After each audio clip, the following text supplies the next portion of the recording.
नमस्कार बंधुरा गौरीर किचेने सबाइके स्वागत। आज के आमी बानाबो मिष्टि गजा रेसिपि। खूबई सहज पद्धतिते এই রেসিপিটি আজকে শেয়ার করব। যেমন তাড়াতাড়ি বানিয়ে নিতে পারবেন তেমনি কিন্তু খেতেও ভালো হবে। এর জন্য আমি প্রথমেই নিয়ে নিলাম 200 গ্রাম আটা। এবারে নিয়ে নিচ্ছি 100 গ্রাম ময়দা। এবারে এগুলোকে একটু হাত দিয়ে মিশিয়ে নিচ্ছি। দিয়ে দেব 1 চিমটি নুন এবং বড় চামচের 1 চামচ ঘি। এখন আমরা খুব সুন্দর করে ময়ামটা দিয়ে দিচ্ছি। ঘি দিয়ে ময়াম দিলে গজাগুলো খেতে খুবই ক্রিস্পি হবে। এবারে অল্প অল্প জল দিয়ে ভালোভাবে মেখে নেব। তবে এখানে ডোটা একটু টাইট বানাতে হবে, একদম নরম করে বানাবেন না। এইভাবে অল্প অল্প করে জল দিয়ে করে নেবেন, তাহলে কিন্তু খুব সুন্দর একটা ডো তৈরি হয়ে যায়। এখন আমরা এই ডোটাকে 10 মিনিটের জন্য ঢেকে রেখে দেব। 10 মিনিট পরে ফিরে এলাম। এখন দেখুন ডোটা বেশ ফুলে উঠেছে। আরো একবার মিশিয়ে নিয়ে আমরা এখান থেকে ছোট ছোট লেচি কেটে নেব।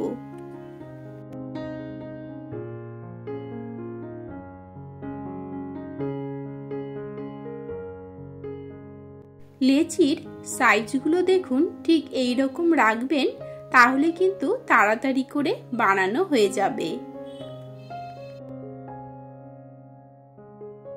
এখন একটা ছোট প্লেটের মধ্যে বড় চামচের 1 চামচ ঘি এবং 1 চামচ ময়দা নিয়ে নিলাম। এটাকে ভালোভাবে মিশিয়ে একদম পাতলা করে নেব। মেশানো হয়ে গিয়েছে, সাইডে রেখে দিচ্ছি।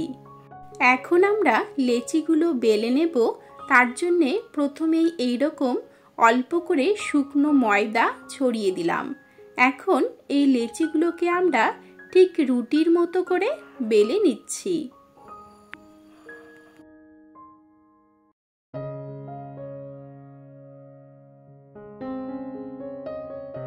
এই সময়ে আমি যেরকম শুকনো ময়দা ব্যবহার করলাম, আপনারা কিন্তু আটা দিয়েও করতে পারেন। তবে এখানে শুকনো আটা বা ময়দা যে কোনো একটা ব্যবহার করবেন, না হলে কিন্তু নিচে আটকে যেতে পারে।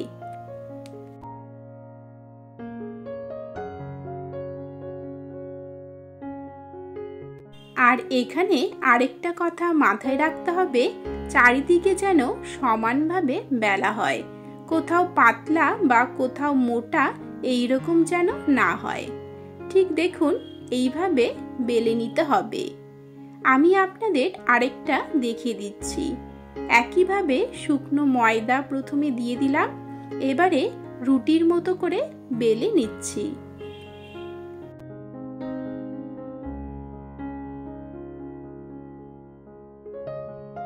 এখানে আপনাদের একটা টিপস দিয়ে রাখি, যদি দেখেন আটা মাখতে গিয়ে বেশি জল পড়ে নরম হয়ে গিয়েছে, সেক্ষেত্রে আটা বা ময়দা না মিশিয়ে আপনারা কিন্তু তেল দিয়ে মেখে রাখতে পারেন। তেল দিয়ে মেখে রাখলেও আটাটা খুব সহজেই বেলে নেওয়া যায়।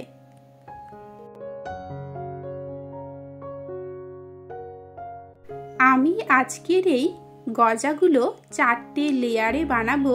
তার জন্য প্রথমেই 4টে রুটি বানিয়ে নিলাম। এবারে একে একে বাকিগুলো বানিয়ে নিচ্ছি। এখন আমরা প্রথমেই একটা রুটি এইভাবে দিয়ে দেব। তার উপরে ঘি ও ময়দা দিয়ে যে ব্যাটারটা বানিয়ে রেখেছিলাম সেটা এইভাবে দিয়ে দিচ্ছি। এবারে আমরা এর উপরে আরেকটা রুটি দিয়ে দেব। এইভাবে প্রত্যেকটা রুটির মাঝে ঘি ময়দার এই ব্যাটারটা দিয়ে দিলে লেয়ারগুলো কিন্তু স্পষ্ট বোঝা যায়, একসাথে মিশে যায় না। ঠিক একইভাবে আরেকটা রুটি এর উপরে দিয়ে দিচ্ছি।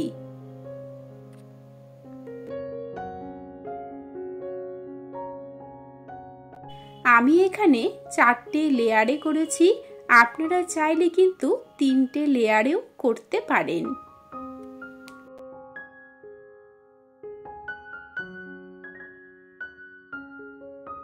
এবারে আমরা উপর থেকে এইভাবে করে বেলে নেব।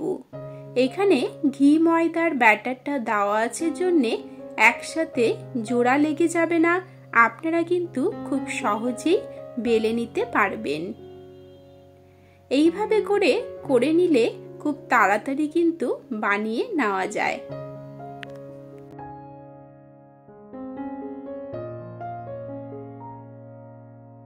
আমার কিন্তু বেশ খানিকটা পাতলা করে বেলা হয়ে গিয়েছে। এখন আমরা গজার জন্য ছোট ছোট করে লেচি কেটে নেব।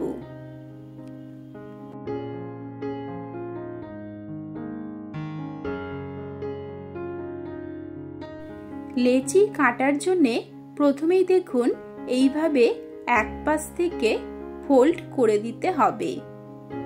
ফোল্ডটা লক্ষ্য করবেন, আমি কিন্তু একদিকেই করছি, দুপাশে করছি না। একদিকেই এইভাবে সমানভাবে ফোল্ডটা করে নিতে হবে। এবারে এখান থেকে আমরা ছোট ছোট করে চাকু দিয়ে সমান আকারে লেচি কেটে নেব।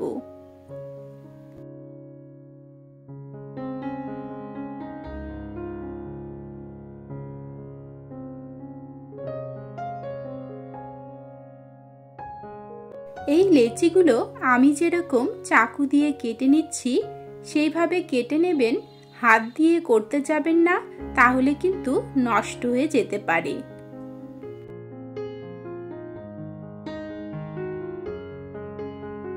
এবারে দেখুন প্রত্যেকটা লেচি কিন্তু বেশ সুন্দর করে ছাড়ানো হয়ে যাচ্ছে, কোনোভাবে অসুবিধা হচ্ছে না।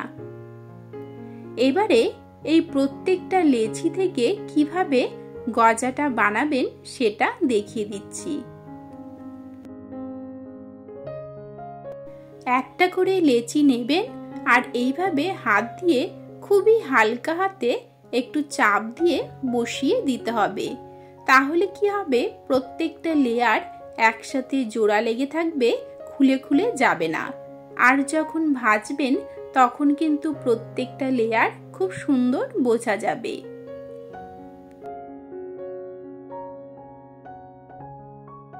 সবগুলো গজা কাটা হয়ে গিয়েছে, প্রত্যেকটা দেখুন একইভাবে বানিয়ে নিয়েছি।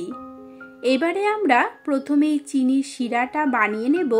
তার জন্যে যে কাপের মাপ করে আটা ময়দাটা নিয়েছিলাম সেই একই কাপের মাপ করে 2 কাপ চিনি নিলাম, অর্থাৎ এখানে 200 গ্রাম চিনি আছে। এবারে খুবই সামান্য পরিমাণে জল দিয়ে চিনিটাকে ভালোভাবে গরম করে নিচ্ছি। এবারে দেখুন চিনিটা বেশ সুন্দর ঘন হয়ে এসেছে। একটা চামচ দিয়ে এভাবে দেখবেন, যখন আঠালো মনে হবে তখনই নামিয়ে দিতে হবে। এবারে গজাগুলো ভেজে নেব। তার জন্য কড়াইয়ের মধ্যে বেশ খানিকটা তেল দিয়ে দিয়েছি। তেলটা ভালোভাবে গরম করে নিয়ে গ্যাসের ফ্লেমটা একদম লোতে রাখতে হবে, হাই ফ্লেমে করতে যাবেন না, তাহলে কিন্তু বাইরে থেকে পুড়ে যাবে, অথচ ভিতরে ভাজা হবে না। তাই লো ফ্লেমে আস্তে আস্তে করে সময় নিয়ে করতে হবে।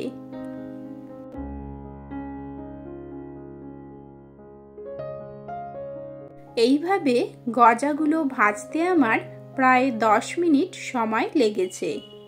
10 মিনিট পরে দেখুন বেশ গোল্ডেন কালার চলে এসেছে। গজাগুলো কিন্তু প্রায় 1 মিনিট পর পরই এইভাবে নেড়ে যেতে যেতে এপাশ ওপাশ উল্টে দুপাশেই গোল্ডেন কালার হওয়া অবধি ভেজে নিতে হবে। এখন আমরা নামিয়ে নিচ্ছি। এর থেকে বেশি ভাজবেন না, তাহলে পুড়ে যেতে পারে।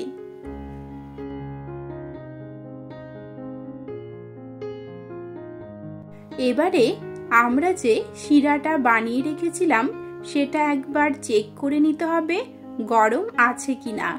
গরম থাকলে তবে কিন্তু গজাগুলো শিরার মধ্যে দিয়ে দেবেন। যদি মনে হয় ঠান্ডা হয়ে গেছে তাহলে একবার গরম করে নিয়ে তারপরে গজাগুলো শিরার মধ্যে দেবেন। তাহলে কিন্তু খুব সুন্দর করে ভিতরে ঢুকে যাবে রসটা এবং খেতেও মিষ্টি হবে। ঠিক এইভাবে 5 মিনিট শিরার মধ্যে রেখে দেবেন। তারপরেই কিন্তু একে একে তুলে নিতে হবে। একদম কমপ্লিট হয়ে গেল। ভালো লাগলে সাবস্ক্রাইব করে নেবেন, লাইক ও শেয়ার করবেন।